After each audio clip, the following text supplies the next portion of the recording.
نحمده ونصلي ونسلم على رسوله الكريم۔ سورۃ النحل آیت نمبر 92۔ اعوذ باللہ من الشیطان الرجیم، بسم اللہ الرحمن الرحیم۔ ولا تکونوا کالتی نقضت غزلها من بعد قوۃ انکاثا، اور وہ عورت جو سوت کو مضبوطی سے کاٹ کر ٹکڑے ٹکڑے کر کے تار تار کر دیتی ہے، لا تکونوا، اس کی طرح نہ ہو جاؤ،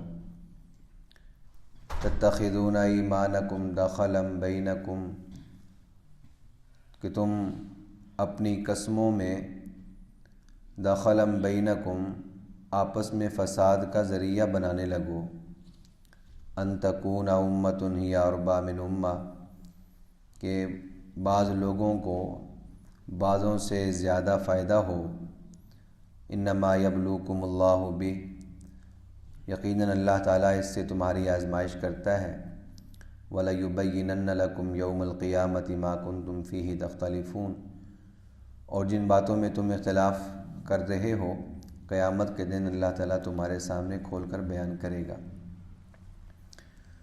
گزشتہ آیات میں عہد کی پاسداری کا حکم تھا، اور عہد کے ضمن میں ہی قسموں کی پاسداری کا، ان کو مؤکد کرنے کے بعد پورا کرنے کا حکم تھا۔ تو آگے اللہ رب العالمین نے اس کو ایک مثال سے یوں ارشاد فرمایا کہ تم اپنی قسموں کو توڑ کر اس عورت کی طرح نہ ہو جانا۔ اب یہ جو عورت تھی، یہ عرب معاشرے میں مشہور تھی۔ جہاں بھی کوئی ایسا کام کہ کوئی شخص کام کرتا، محنت کرتا اور کام کسی نتیجے تک پہنچنے لگتا اور پھر وہ اپنے کام کو خود ہی خراب کر دیتا، تو اس کو اس عورت کے ساتھ تشبیہ دی جاتی تھی کہ جس عورت کا ذہنی توازن ٹھیک نہیں تھا، وہ دن بھر سوت کاٹتی تھی، اور جب سوت اچھی طرح کاٹ لیتی تو اسی سوت کو پھر سے ٹکڑے ٹکڑے کر کے ختم کر دیا کرتی تھی۔ تو عرب معاشرے میں ضرب المثل کے طور پر وہ مشہور تھی کہ اس کی مثال کے ساتھ بات کی جاتی تھی۔ تو اللہ رب العالمین نے بھی ارشاد فرمایا کہ تمہارا حال بھی اس عورت کی طرح نہ ہو جائے کہ جو خود محنت کرے اور محنت کرنے کے بعد جب نتیجہ آنے لگے تو اس کو پھر سے ضائع کر دے۔ تو قسموں کا پورا کرنا، عہد کو پورا کرنا، یہ اللہ کا حکم تھا۔ اب اللہ رب العالمین کی حکم کی پاسداری یہ ہمیشہ کی کامیابی ہے، تو بجائے کامیابی سے میٹنے کے تم اس کو توڑ کر، عہد کو پورا نہ کر کے، قسم کو توڑ کے اللہ رب العالمین کو اگر ناراض کر رہے ہو تو تمہارا حال بھی اس عورت کے جیسا ہی ہے۔ اس کو فرمایا لا تکونوا کالتی نقضت غزلها۔ اگلی جو آیت کا حصہ ہے، جو دوسری لائن میں تتخذون ایمانکم دخلا بینکم، یہ اس کی وجہ بیان کی ہے۔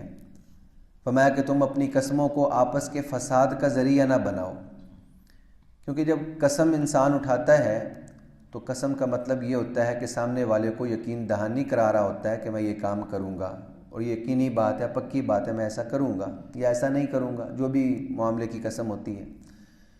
لیکن اگر وہ اس قسم کو توڑ رہا ہے تو اس سے فساد برپا ہوگا، انسان کا اعتماد ختم ہوگا، آپس میں لڑائی جھگڑا ہو سکتا ہے، ہاتھا پائی ہو سکتی ہے۔ اس کو ارشاد فرمایا کہ تتخذون ایمانکم دخلا بینکم، کہ تم اپنی قسموں کو فساد کا ذریعہ نہ بناؤ کہ آپس میں تمہارا فساد بننے لگے۔ اور تم قسم کو توڑو گے کیوں؟ ان تکون امۃ ہی اربا من امہ، کہ تمہیں ایک جگہ کے مقابلے میں دوسری جگہ پر زیادہ فائدہ نظر آ رہا ہے۔ پہلے ایک شخص کے ساتھ معاہدہ کر لیا کہ بھائی ٹھیک ہے، یہ تمہارے ساتھ میرا معاہدہ ہو گیا، پھر دیکھا کہ نہیں، وہ جو دوسرا شخص ہے وہ تو زیادہ اچھی جو ہے وہ قیمت ادا کر رہا ہے، تو پہلے سے مکر گئے، پہلے سے کہا کہ نہیں، آپ کے ساتھ میرا کوئی معاملہ نہیں ہے۔ ان تکون امۃ ہی اربا من امہ، یہ اللہ رب العالمین نے فرمایا کہ انسان قسموں کو توڑتا ہے، معاہدوں کو توڑتا ہے، وعدوں کو توڑتا ہے، تو وجہ دنیاوی مفاد ہوتا ہے کہ کسی جگہ سے زیادہ فائدہ حاصل ہو رہا ہوتا ہے پہلے کے مقابلے میں، تو وہاں پہ وہ اپنی قسم کو توڑ دیتا ہے، اپنے عہد معاہدے کو توڑ دیتا ہے۔ فرمایا یہ جو وجہ ہے، اگر اس لیے کوئی معاملہ ہو رہا ہے تو تم اس سے بچو، اپنی قسموں کو پورا کرو، اپنے وعدوں کو پورا کرو۔ انما یبلوکم اللہ بھی، اللہ تعالیٰ اس سے تمہاری آزمائش کرتا ہے، تمہیں پرکھتا ہے، تمہیں دیکھتا ہے کہ پہلے ایک چیز جو ہے تم آپس میں معاہدہ کر لیتے ہو، بعد میں خیال آتا ہے کہ اوہو یہاں سے تو میرے زیادہ یوں کمائی ہو سکتی تھی، وہ بعد میں چیز سامنے آتی ہے، پہلے سامنے ہی نہیں آتی۔ انما یبلوکم، کتنا ایسا بالکل عمومی حالات ایسے ہوتے ہیں کہ پہلے انسان مارا مارا پھر رہا ہوتا ہے تو کوئی اس کا پرسان حال نہیں ہوتا، اور جب وہ اس کو چلتا کرتا ہے تو ساتھ ہی پتہ چلتا ہے کہ نہیں اس میں تو فلاں جو پارٹی ہے وہ خریدی جگہ کو، یہ تو بڑی مہنگی ہو رہی تھی، یہ تو ایسا ہو رہا تھا۔ انما یبلوکم اللہ بھی، اللہ تعالیٰ اس سے تمہاری آزمائش کرتا ہے، تمہیں دیکھتا ہے کہ تم وعدوں کا کتنی لاج رکھتے ہو، کتنے معاہدات کی پاسداری کرتے ہو۔ اور رہی یہ بات کہ تم جن باتوں میں اختلاف کر رہے ہو، دنیاوی اعتبار سے، حلال و حرام ہونے کے اعتبار سے، توحید کے اعتبار سے، جتنی بھی تمہاری باتیں ہیں، فرمایا یبین لکم، اللہ تعالیٰ کھول کر بیان کر دے گا۔ آگے اللہ رب العالمین نے جو پہلے بہت مرتبہ مضمون آ چکا ہے اس کو پھر شاہ فرمایا لو شاء اللہ لجعلکم امۃ واحدہ۔ انسان کے دل میں یہ بات آتی ہے کہ ایسا معاملہ ہے ہی کیوں، ایسا کیوں نہیں ہوتا کہ سارے ہی ٹھیک ہو جائیں، اچھے نیک ہو جائیں، بن سنور جائیں، کوئی دنگا فساد نہ ہو، کوئی خون خرابہ نہ ہو، قتل و غارت گری نہ ہو، بس امن امان ہو، سکون ہو، ایسا کیوں نہیں ہو سکتا؟ اللہ رب العالمین نے فرمایا لو شاء اللہ لجعلکم امۃ واحدہ، اگر اللہ تعالیٰ چاہتا تو تمہیں ایک امت بنا دیتا، ولیکن یضل من یشاء ویہدی من یشاء، لیکن وہ جسے چاہتا ہے گمراہ کرتا ہے اور جسے چاہتا ہے ہدایت دیتا ہے۔ لَتُسْأَلُنَّ عَمَّا كُنْتُمْ تَعْمَلُونَ، جو کچھ تم کرتے رہے، فرمایا کہ تم سے ضرور قیامت کے دن پوچھا جائے گا۔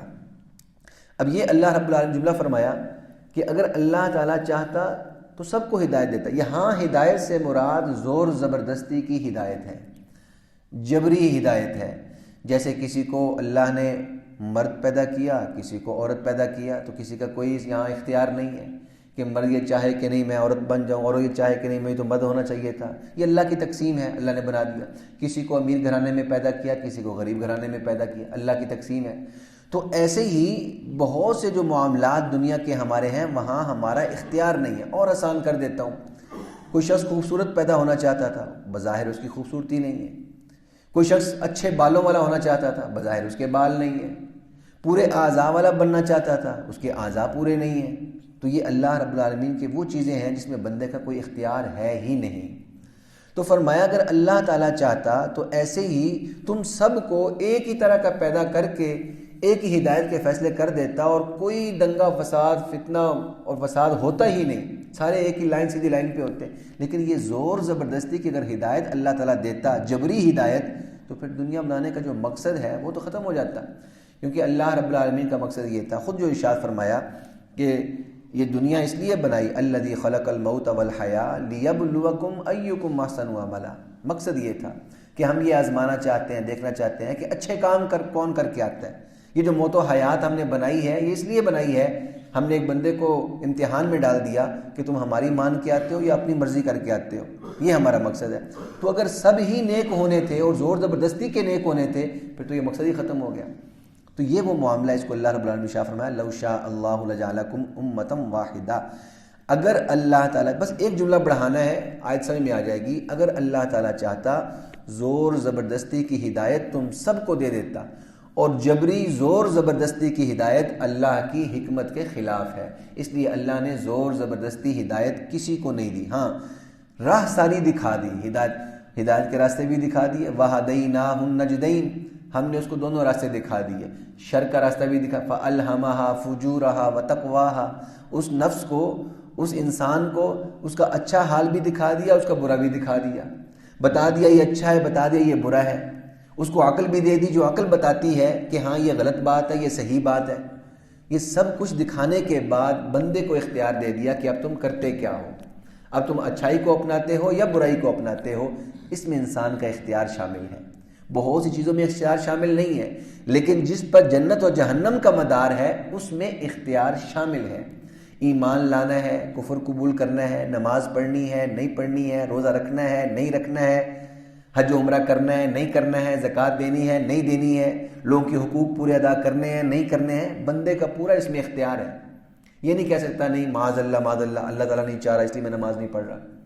اللہ رب العالمین نے ہدایت دکھا دی، اس کو سمجھا دیا، کرنا انسان میں خود ہے۔ یہ وہ چیزیں ہیں جہاں بندے کا اختیار ہے۔